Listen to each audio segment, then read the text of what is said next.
They built a city for 1 million. Nobody came. In the desert of Inner Mongolia, China built an entire city out of nothing.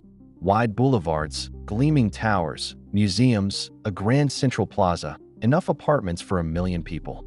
The bill ran into the tens of billions of dollars, part of a regional build-out later estimated at over 100 billion. And then, for years, almost nobody moved in.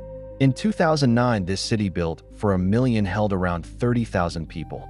The streets were swept and empty. The towers stood dark at night. Photographers flew in to shoot the most famous ghost city on Earth. But here's the part that makes no sense. Almost every one of those empty apartments had already been sold.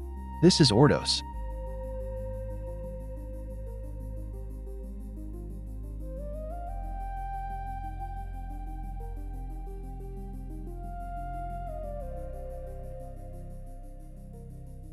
This is No One Lives Here, where we map the emptiest places on Earth and the reasons they stay that way. Ordos Kangbashi is different from most of them. It is not remote. It is not frozen. It is not poor. China poured a fortune into making it perfect, and people still would not live in it. The reason is not that the city failed. The reason is stranger. The city worked exactly as designed. It just was not designed for people to actually live in.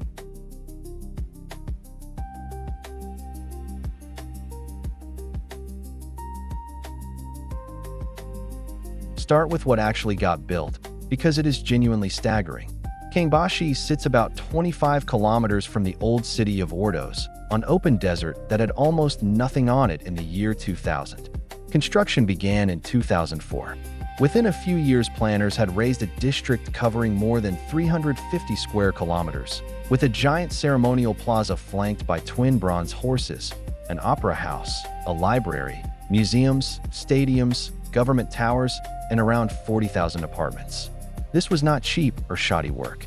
It was designed to be the shining new heart of a coal-rich region, a model city for up to 1 million residents.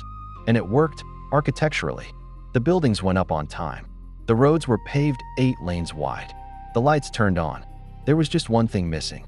By 2009, the year the world discovered it, the district that was built for 1 million people held roughly 30,000. 5 years later, in 2014, about 70% of its newer homes still sat empty. A finished city, fully wired, swept clean, and almost completely silent.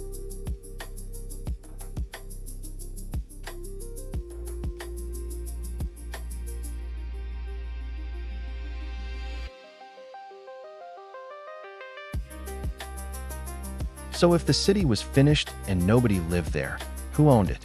This is the strangest part of the Ordos story, and it flips the whole ghost city idea on its head. The apartments were not empty because no one wanted them. They were empty because the people who bought them never planned to move in. In the 2000s, Ordos was sitting on roughly 1/6 of all of China's coal reserves. The coal boom minted fortunes almost overnight, and all that money needed somewhere to go. In China, the safest place to park wealth was real estate.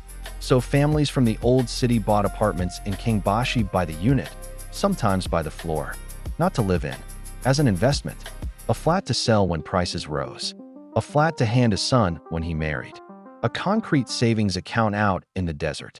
Whole towers sold out while staying completely dark, because a home you are holding as an asset does not need a family inside it.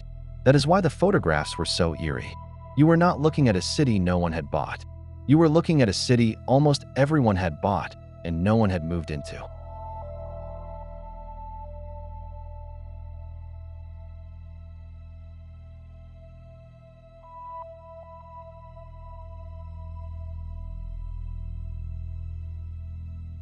But investment alone does not explain why the apartments stayed dark for so long.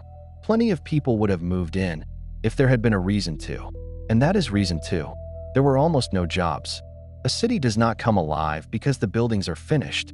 It comes alive because people work there, and Kangbashi had almost no employers.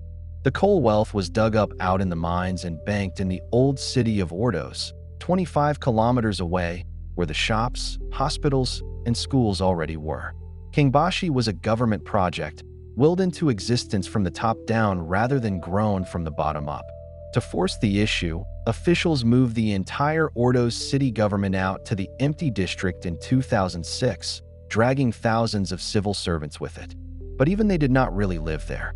Many just commuted in for the workday and drove home to the old city at night, because that was where actual life was. You cannot decree a city into being. People do not follow buildings. They follow work, family, and habit, and for years Kangbashi offered none of the three.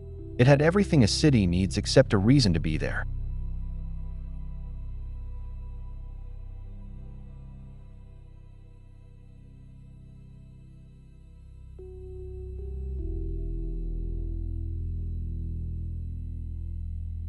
Then the engine that built the whole thing died.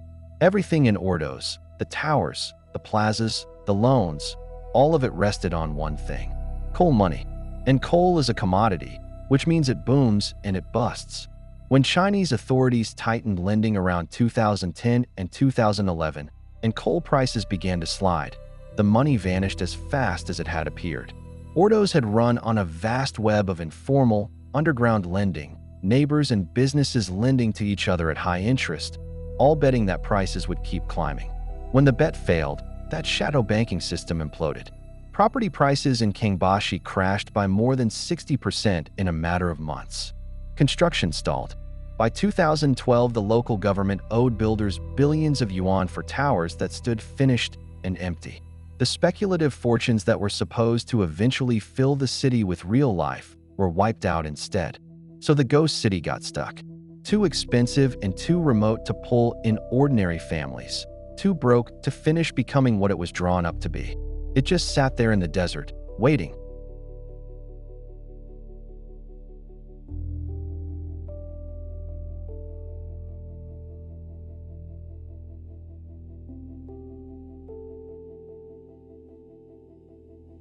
So is Ordos Kangbashi still a ghost city? Honestly, no, and that part of the story usually gets left out. Slowly, the government did the one thing that actually moves people. It moved the things people cannot live without. Hospitals opened. Then, in a decisive push around 2021, some of the best schools in the entire region were relocated into Kangbashi. In China, good schools pull families like gravity, because where your child can study often decides where you live. Parents followed the schools, apartments finally filled, and prices jumped by roughly half. By 2021, the district that once held 30,000 people had around 120,000 living there. The boulevards have traffic now. The plazas have children. It is a real, functioning town. But look at the number again. 120,000 people in a city planned for 1 million. After 20 years and a fortune spent, Kangbashi is roughly 1/8 full. It stopped being a ghost, but it never became the metropolis on the blueprints. It became something quieter, a normal small city wearing the clothes of a giant.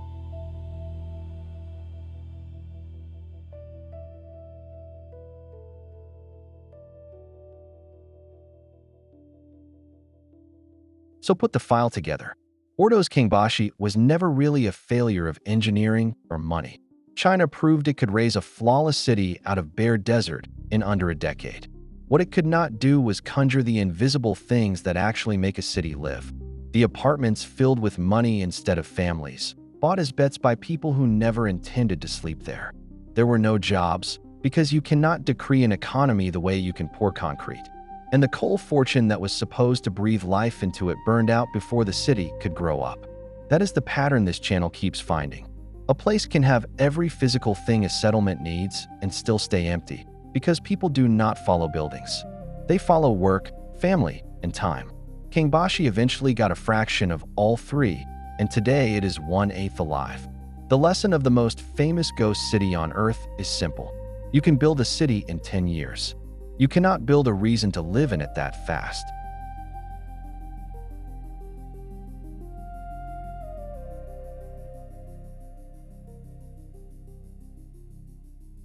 This is No One Lives Here, where we map the emptiest places on Earth and the reasons they stay that way. Next file heads into Eastern Russia, a land the size of a continent where almost nobody lives, and the cold is not the reason there either.